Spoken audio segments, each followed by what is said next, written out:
A lot of us love running the wheel strategy and selling options because we can fit it into our everyday life. We are not day traders. But with that said, there are some huge mistakes that you can make when you're running the wheel strategy. And today, I'm going to be sharing with you the biggest one. And if you want the full list of others, just drop a comment down below on today's video. I'm going to send you our full Deadly Option Sellers Guide, Deadly Sins of Option Sellers Guide, completely for free, no strings attached. Drop a comment, wire down, and hit that like button, that subscribe. And of course, I hope you're having an absolutely God-blessed day. But let's get into it, guys. I saw a lot of people getting burned this week. Lots of people are going to continue to get burned this week. And what is that biggest mistake that a lot of people make?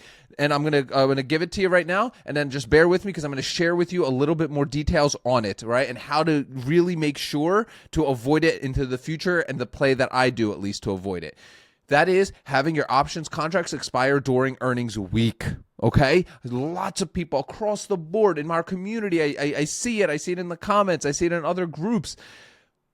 Insane. So we're going to show you a live example right now of what's happening, right? So for example, we're just here on ArkPix. I'm just going to go over to just PayPal right now. Now, what's cool with ArkPix, we actually have what our next earnings date is exactly going to be right under our trade idea. Obviously not financial advice. Always do your own research. This is just for me to see what my return on collateral is, usually on a monthly basis because I primarily do monthlies. With some weeklies on SoFi. But with that said, I always like to see what my next earnings date is going to be. And I have that right in the trade idea as well as the dividend and earnings section. This is key. For example, take a look at it. Let's look. PayPal down 17%. 17%. Let's just go on the weekly chart. Let's go look on the weeklies. Okay. I am actually terrified for people with this. Okay, this is going to hurt so many people. And all you need to do as an option seller is just take one extra step. And this is part of the reason I built ArkPix, because it gives me all the information I need to make an educated decision. Let's say you were doing weeklies on PayPal. Hell, I'll even give you monthlies, right? Let's just go monthlies, right? It was trading around, let's say $59, just around $60, right? You saw it drop towards its bottom Bollinger Band around 56, right? And you're like, you know what? I'm going to go out about a month and I'm going to go sell, it's at 56 right now. There's no way it's going to get to 50. There's no way it's going to get to 50. I'm going to do the 50 put. I'm going to collect a nice little juicy premium from it. And then you know what? Most likely I'm not going to get assigned. Your butt's getting assigned this Friday, bud, right? This is the reality, right? So this is why you always want to make sure you cross-reference your earnings date. Why does this happen? Okay, why do we see companies, great companies, that beat earnings, don't beat earnings, whatever, they crash? Why does this happen? It's all about the guidance. All about the guidance. For example, American Airlines reported earnings. Not really that great, but they had a great guidance. Therefore, the stock went up, right? Second, with PayPal, why is PayPal dropping right now? PayPal missed earnings, right? They, most importantly, missed guidance. And then thirdly, they're naming a new CEO. Markets don't like that. Now, is a 17% drop in pre-market warranted for a stock like PayPal with that? I don't know. For me, I think it's overdone. I do think, I do like PayPal long-term still, but in a situation like this, I'm going to be waiting. I will wait to see where the dust settles. I would like to see hopefully a green day, but I'm not going to catch this falling knife, because even if we look at the 6-month chart here on PayPal, I mean, ever since really the November timeframe, since we dipped, we have not been able to go over our middle Bollinger Band area, and we've just been riding this wave down. We don't know where it's going to go, but we need to see a little bit of an uptick, right? A little bit. And before we can, sell puts into it. However, technically wise, let's take a look. This is why fundamentals are so key, right? Because look, the technicals, right? We are trading below all of our key moving averages. We're trading below our 50-day, 200-day, well over the 300-day moving average, right? 26 on the RSI, heavily oversold. Setup-wise, this is screaming at us. I mean, the put premiums right now on this are insane. You're getting like 6% in a month. Obviously, results vary, not financial advice. That is a huge risk, right? Even selling right now into a falling knife situation. And that is what you have to deal with when you're selling puts that expire during earnings week. So you have options, right? Number one, be smart and don't let them expire during earnings week. I rather I have my stuff expire 2-3 weeks later and do a 45-day to expiration than risk having my stuff expire during earnings week. So what do I mean by that? Well, specifically, well, for example, let's just take a look at PayPal. Let's just say we're 1 month past back in the past, right? And you saw the 50 put, right? You saw the 50 put, and you're like, I want to do the 50 put. The setup is there. PayPal is already getting beat down a little bit here, and I want to get into it. I do believe in this company. Oh, but the monthly is expiring here on like this Friday on February, what is it, 6th, 7th, whatever Friday is, right? It's expiring on the 7th, right? Well, I wouldn't want to do that. I'd be like, oh well, that's the earnings week, man. That's the earnings week. Nothing, and earnings is on February 3rd. What if they report something, weak guidance, whatever, and the stock drops well below 50? Then I'm screwed. And that's where your emotions start kicking in, because your premiums are going to be elevated because it's earnings week. So it's going to be harder for you to look at 2 weeks after that, right, and be like, oh, I'll take that position instead, because you're going to be all juiced up and have your premium blinders on because you're seeing, oh, there's no way it's going to drop 6 points after earnings, right? And look what it does. It does. The market is ruthless, and it will take your money from you as quickly as it gives it, right? It'll take it all back. And look how long it will take you to every guy. Let's say you're assigned at $50, right? And you now, but the stock is trading at 43. You are barely going to be able to scratch the surface of even doing 50 calls. Maybe you will, but you're probably going to have to go 45 days out. So what I do, when I look at my setups, I always look, what's my earnings date? And I will, if it was a month out and the earnings is that specific week, I will, even though I want to do 30 days, I genuinely want to do 30 days, right? But if I can't, I will push it out, not the week of earnings, not the week after earnings. I will do it the third week.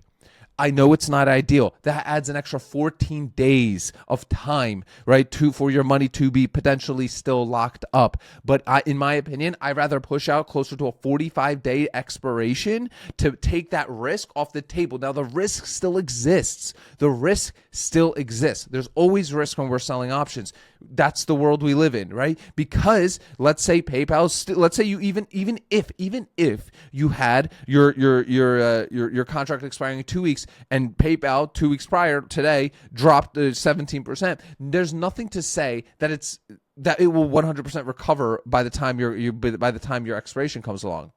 But at least you have a fighting chance. The chances of PayPal recovering now to 50, I mean, who the hell knows? In this market, it probably will recover by Friday. I mean, let's just be real. I mean, gold and silver are trading like meme stocks right now. I don't even know what we're doing out here. Guys, I'm just sticking to my dividend kings and my dividend aristocrats, man. But, but there's nothing to say that that's not going to happen. It could totally not recover in that 2 weeks, but at least we're putting time on our side, right? We're giving ourselves a fighting chance. So that's big. Number one, earnings week, high premiums, high volatility. Make sure you're comfortable with that risk. You will collect way more premium having your stuff expire during earnings week. The week after, I don't like to do either, not just because it's not enough time, but you're dealing with something called IV crush. So what I like to do is I will just go out a little bit further. I literally just did this play with one of the companies that I absolutely love. I've been talking about it a lot on this channel, but with SoFi. I love this company. I love it, right? But they just reported earnings. I do my covered strangle on this, meaning I sell my cash secured puts and my covered calls for the same exact expiration date, and I usually do it weekly. But guess what? They had earnings, so I didn't want to do it that Friday, right? But I didn't also want to do it the following Friday because I'm dealing with IV crush. So what did I do? I went all the way out to the following week. Obviously not ideal. I did a 14-day essentially data expiration instead of doing my normal weeklies, and that's just how the game go. Unfortunately, you're not going to be able to do your exact weekly that you want every single week. You have to adapt to what the market is doing and what the market is giving you, and making educated decisions. Otherwise, you're going to screw yourself. You might have not up to this point, but you will. All of us make the mistake. Every single one of us, if you're comfortable, drop it in the comments, share your story about it in the comments. But all of us have made mistakes where we have done, earnings. We've sold options on stocks we don't believe in just to collect some premium. We got the premium blinders on, I call them. But you're going to get burned. And you know what the reminder is? Well, at least for me, seeing dead stocks in my portfolio, seeing dead ass stocks in my portfolio that I'm stuck holding the bag on, can't even go out a year to do covered calls. I can't even go out a year to do covered calls on them. And those are like my reminder of be smart. Don't have your premium blinders on. Make smart choices. Invest in smart companies, right? And companies you have high conviction in, not stuff that just only looks at the highest premium. And this is why I built ArkPicks.com. This is why I built this company, right? Because I want all of this information in a timely manner so I can make decisions for myself. I've got I'm not a day trader. I never want to be a day trader. I don't want to be glued to screens all day, but I love selling options. I love running the wheel strategy. I love talking about it. I think you guys know how passionate I am about this stuff. So I built this for me to have all of the information I need. I love doing 30 DTE stuff, right? I love doing around 30 Greek stuff. So I get my trade ideas right there. Obviously, I can go do weeklies as well and assume I'm going to collect a little bit more. I get all of my technical analysis baked right in. I got links out to exactly where I want to go. I got my AI news summary for a quick write-up of what is going on with this stock right now. And then, of course, broken down in plain English, because I'm not a PhD in finance or whatever this nonsense is that some of these guys spew that you can't understand.